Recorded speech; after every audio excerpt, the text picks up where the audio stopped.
लोरो no जोरो। Hello guys, मैं हूँ जोरो और लेके आया हूँ आपके लिए लॉर्ड ऑफ द मिस्ट्रीज का एपिसोड 2 जिसका टाइटल है द बियॉन्ड अस। तो गाइस, पिछले एपिसोड का टॉप कमेंट था ये। जैसे कि लास्ट एपिसोड में हमने देखा था कि डन स्मिथ क्लेन को इनवाइट करता है उनके ऑर्गेनाइजेशन को ज्वाइन करने के लिए और एक बियॉन्डर बनने के लिए। डन उसे एक कार्ड पकड़ाता है जिसपे एक जगह का एड्रेस होता है, तो क्लेन उसी एड्रेस की तरफ बढ़ रहा था। मन में सोच रहा था अगर मैंने नाइट हॉक्स को ज्वाइन किया तो काफी बड़े चांसेस है कि मेरी सीक्रेट आइडेंटिटी रिवील हो जाए, बट मैं उसे कंसील कर लूंगा। बट अगर मुझे इस मिस्टिसिज्म के बारे में जानना है तो नाइट हॉक्स को ज्वाइन करना काफी जरूरी है। क्लीन कार्ड पे दिए गए एड्रेस पे पहुंचता है। एड्रेस होता है हाउंड रिच पब, जहाँ पे एनिमल फाइट चल रही थी। क्लीन वहाँ के बारटेंडर के पास जाता है, कहता है मुझे डन स्मिथ ने इनवाइट किया है। बारटेंडर उसे अंदर ले जाता है और वो लिफ्ट के जरिए नीचे आता है। नीचे देखता है कि वहाँ पे तो एक अलग ही जगह है। वो देखता है कि रिसेप्शन पे एक लड़की बैठी हुई होती है। वो जाता है और अपना नाम बताता है, तो लड़की कहती है कि कैप्टन ने कहा तो था कि तुम आने वाले हो। तो लड़की क्लेन को अपने साथ अंदर इनवाइट करती है। वो लड़की बताती है मेरा नाम रोजान है और मैं यहाँ पे क्लर्क हूँ। हम यूजुअली ज्यादा बिजी होते नहीं है, बट कुछ टाइम से बियॉन्ड अस के केसेस इतने ज्यादा बढ़ गए हैं कि हमारा काम बढ़ चुका है। रोजाने और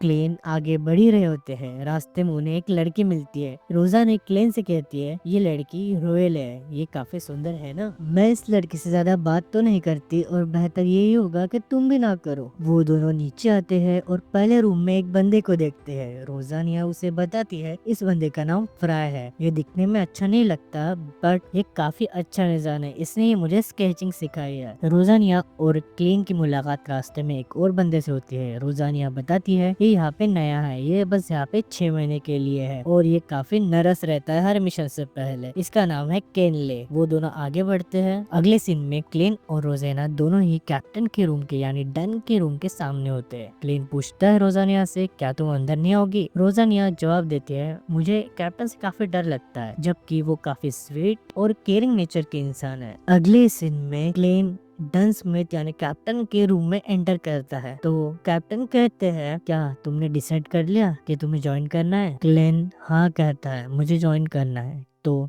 कैप्टन सारे के सारे एग्रीमेंट्स और डॉक्यूमेंट उसके सामने रखता है, पर उस पे लिखा हुआ होता है स्पेशल ऑपरेशन डिपार्टमेंट पुलिस। क्लेन को ये बात कुछ समझ में नहीं आती है। वो कहता है हम तो ब्लैकटॉन सिक्योरिटी कंपनी से है ना, तो यहाँ पे स्पेशल ऑपरेशन डिपार्टमेंट पुलिस क्यों लिखा है। डन कहता है हम तो बस इस नाम का यूज करते हैं, हम तो वैसे आते हैं चर्च ऑफ एवरनाइट गॉडेस के अंडर और हम डील करते हैं, टैकल करते हैं सुपरनैचुरल इंसिडेंट्स से, और अब तुम भी हम में से एक हो। और ये बात सुन के क्लेन काफी ज्यादा खुश हो जाता है और कहता है क्या मैं भी आज से आपको कैप्टन कह सकता हूँ। डन और क्लेन की कॉन्वर्सेशन दिखाई जाती है। डन कहता है नाइट हॉक में कंट्रोल खोने का काफी ज्यादा रिस्क रहता है, और डन एक कैंडल क्लेन के सामने सरका देता है और उसे फॉलो करने के लिए कहता है। डन और क्लेन एक रूम में एंटर होते हैं जहाँ पे काफी सारी ग्रेव्स होती है और उसके सामने कैंडल जल रही होती है। डन क्लेन से कहता है इसमें से सारे के सारे लोग नाइट हॉक के लिए सैक्रिफाइस हुए हैं और इसमें से मेजोरिटी लोग मरे हैं कंट्रोल खोने की वजह से। इन सबको पायनियर ऑफ टिंगन भी कहा जाता है। अपना क्लेन भी उन सब के ग्रेव्स के सामने कैंडल जला देता है। डन फिर से क्लेन से एक क्वेश्चन करता है क्या तुम्हें स्टोरी ऑफ क्रिएशन के बारे में पता है। क्लेन कहता है हाँ मुझे स्टोरी ऑफ क्रिएशन के बारे में पता है। क्रिएटर क्योस से उठा था और उसने ही पहली रोशनी की किरण बनाई थी और फिर उसने सारे के सारे एग्जिस्टेंस को क्रिएट किया था। उसकी एक आंख ब्राइट सन बन गई तो दूसरी आंख क्रिम्सन मून बन गई। उसकी पूरी बॉडी लैंड और स्टार्स में बदल गई और उसके बाल बन गए फिनिक्स। उसके कान बन गए डिमोनिक वुल्फ्स। फिर डन क्लेन से कहता है हम भी तो सेम ओरिजिन से है, हम भी पोशंस बना सकते हैं इंग्रेडिएंट ऑफ मिस्टिसिज्म का यूज करके और गेन कर सकते हैं डिफरेंट पाथ की डिफरेंट पावर्स को। फिर क्लेन को याद आता है कि हैंगमैन ने भी उसे यही सेम बात समझाई थी और वो याद करता है 22 टाइप्स के डिफरेंट पाथ्स होते हैं, उसमें से भी चर्च ऑफ एवरनाइट गॉड के पास सीक्वेंस 9 के पोर्शंस है 4 पाथ्स के लिए। उसमें से कॉप्स कलेक्टर काफी अच्छा है सेल्फ डिफेंस के लिए, बट उनके पास मिस्ट्री प्रायर और सीर भी है जो कि एक्सपर्ट है मिस्टिसिज्म में, बट बहुत ज्यादा वीक है ऑफेंस में। डन कहता है तुम्हें इतने जल्दी डिसाइड करने की जरूरत नहीं है, तुम क्या करो तुम अल्केमी रूम में जाओ, वहाँ पे तुम्हें ओल्ड मैन नील मिलेंगे, वो तुम्हें मदद करेंगे तुम्हारा सही पाथवे जानने के लिए और वही तुम्हें पाथवे का पोषण देंगे। तो क्लेन निकल पड़ता है अल्केमी लैब ढूंढने के लिए।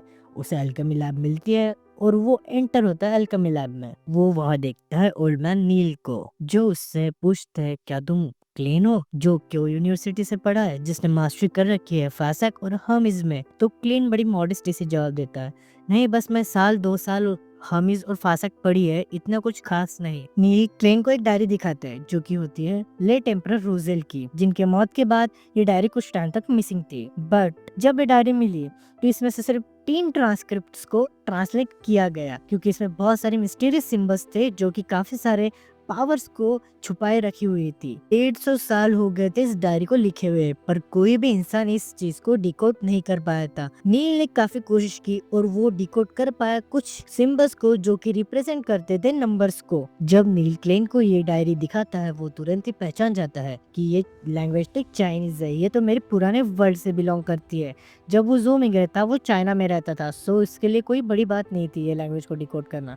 वो पढ़ता है 18 नवंबर, एक गरीब लड़का तूफान में और अंधकार में फंसा हुआ था, बट वो काफी लकी था जो वो प्रोटैगनिस्ट को मिला, यानी मेन कैरेक्टर को मिला। जनवरी 1 1184 न्यू ईयर की पार्टी काफी ज्यादा शानदार थी और किंग रोजेल मेंशन करते हैं, मैंने एक सबसे बड़ी गलती कर दी, मुझे सीर या फिर अप्रेंटिस पोशन पीना चाहिए था। क्लेन काफी ज्यादा खो गया था डायरी पढ़ने में, तभी नील उसे कहता है क्या तुमने डिसाइड किया कि तुम्हें कौन सा पोशन पीना है। तो क्लेन डिसाइड करता है कि उसे सीर पोशन लेना है। तो नील एक कमरे में जाते हैं अंदर के और एक वहां से बक्सा लाते हैं सिल्वर कलर का और कुछ इंग्रेडिएंट्स डालते हैं और एक पोशन बना देते हैं। बक्सा खुलता है और एक कप जैसी चीज बाहर आती है, वो नीले कलर का पोशन होता है और नील उसे क्लेन की तरफ सरकाते हैं। क्लेन शुरुआत में काफी हिचकिचाता है पोशन पीने के लिए, बट जैसे वो पोशन पी लेता है उसके पूरे अंजर पंजर हिल जाते हैं, उसके लिए पूरी दुनिया बदल सी जाती है। नील क्लेन से कहते हैं ऐसी चीज इमेजिन करो जो कि इस दुनिया में एग्जिस्ट करती हो। तो क्लेन इमेजिन करने लगता है कैप हैट। अब नील ऐसी चीज बोलते हैं कि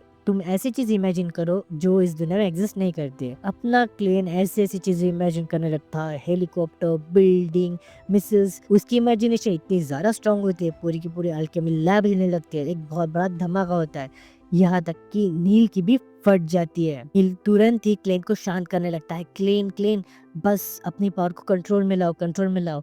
जैसे क्लेन शांत होता है उसकी आंखें टर्न हो चुकी होती है ब्लैक और रेनबोश कलर में, क्योंकि उसे सी की पावर मिल चुकी होती है। अब वो ऐसी ऐसी चीजें देख सकता था जो कि नॉर्मल ह्यूमंस नहीं देख पा रहे थे। बट उसकी आंखों में और सर में बहुत ज्यादा तेज दर्द उठता है। तभी नील कहता है ये तुमने ज्यादा पावर्स यूज कर ली इसलिए हो रहा है, तो इसे टर्न ऑफ कर दो। तो नील उसे सिखाता है कि पावर्स को टर्न ऑफ और टर्न ऑन कैसे करते हैं। अपने सिर पे 2 बार टैप करते ही पावर टर्न ऑन होती है और उसी तरह टर्न ऑफ भी होती है। जबकि अब तुमने पोशन पी लिया है, तुम स्पिरिचुअलिटी मैजिक और रिचुअलिटी मैजिक्स को भी परफॉर्म कर सकते हो, और साथ ही साथ मैं तुम्हें ये डीमन हर्टिंग बुलेट्स भी दे रहा हूँ, और जाते जाते अपनी रिसिप्ट ले जाना। क्लेन डन के ऑफिस में जाता है और डन उससे कहता है मुझे नील ने सब कुछ बता दिया कि किस तरह से तुमने इस प्रोसेस को एक्सेप्ट किया है, वो काफी ज्यादा काबिले तारीफ था, तुम तो एक जीनियस हो। इसी जीनियसनेस की वजह से तुम पे खतरा भी ज्यादा है, तो ट्राई करना कि तुम अपने आप को किसी मुसीबत में ना डाल लो। तुम बस अब एक क्लर्क हो, तुम हमारे ऑफिसर नहीं हो। तो तुम्हारी शुरुआती सैलरी होगी 3 पाउंड और ये तुम्हारा एडवांस है 12 पाउंड।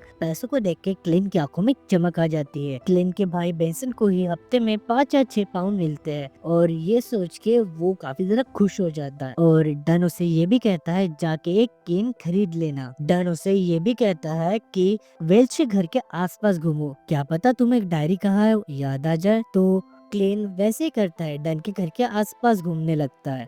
बट वहाँ पे एक वैगन आ जाती है और वैगन में होता है लियोनार्ड, जो कि उसे वैगन में आने के लिए कहता है।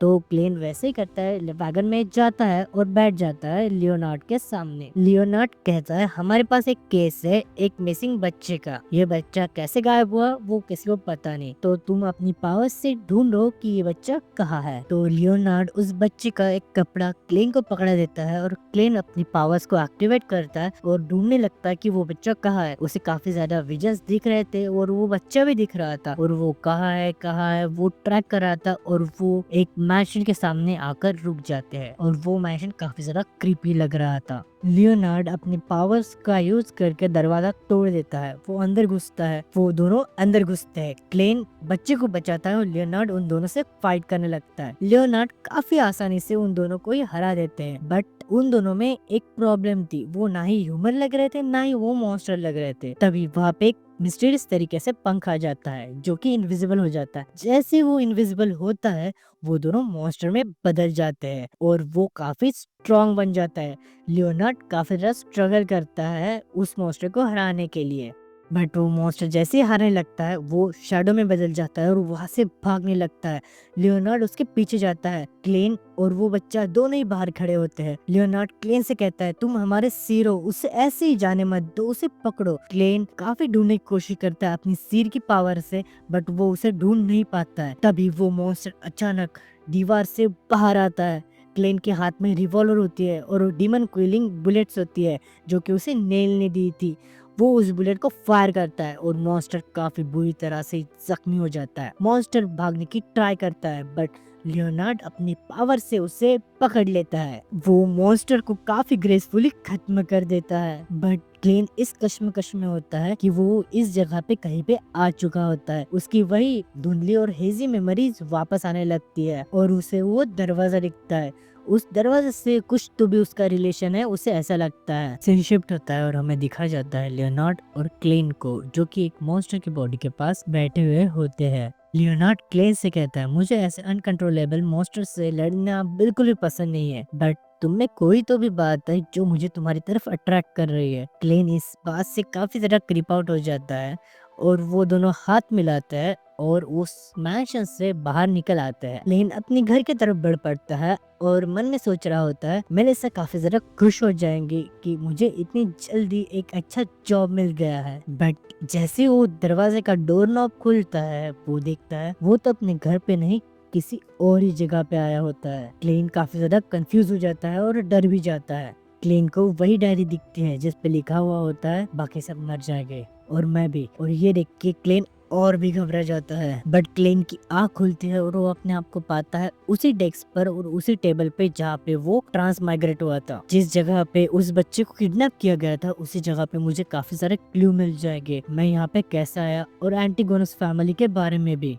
मुझे वहाँ पे जाना होगा, ऐसा क्लेन कहता है। सीन शिफ्ट होता है और हम देखते हैं बेंसन को जो कि घर वापस आ चुका होता है और मेलिसा और क्लेन को जो कि उसका वेलकम कर रहे थे और उन तीनों को दिखाया जाता है एक नए और बड़े और शानदार घर में। और बेंसन पूछता है क्या हम इसी घर में रहने वाले हैं, तो क्लेन और मेलिसा जवाब देते हैं हाँ हम इसी घर में रहने वाले हैं। वो दोनों अंदर आते हैं और वो फैमिली डिनर करने लगते हैं। बेंसन क्लेन के लिए एक गिफ्ट लाया होता है जो कि होता है एक सूट जो कि काफी ज्यादा महंगा लग रहा था। क्लेन बेंसन से पूछता है ये तो काफी महंगा रहा होगा ना। बेंसन कहता है हाँ बट मैं इसके लिए काफी टाइम से पैसे जोड़ रहा था और तुम्हारी जॉब लग गई, तुम इसे डिजर्व करते हो। क्लेन थैंक्स कहता है, तभी बेंसन उसके सिर पे हाथ रखता है तो उसे अपने पेरेंट्स की याद आ जाती है। बेंसन कहता है तुम्हें थैंक्स कहने की कोई जरूरत नहीं है, आखिरकार हम फैमिली है यार। और इसी के साथ साथ ये एपिसोड यहीं पे खत्म होता है। गाइस इसी तरह के वीडियोस के लिए सब्सक्राइब करना और अगर आपको वीडियो पसंद आई हो तो लाइक भी कर देना। अगले वीडियो में किसी कमेंट को शाउट आउट मिलेगा तो कमेंट करना मत भूलना गाइस। तब तक के लिए सायोनारा।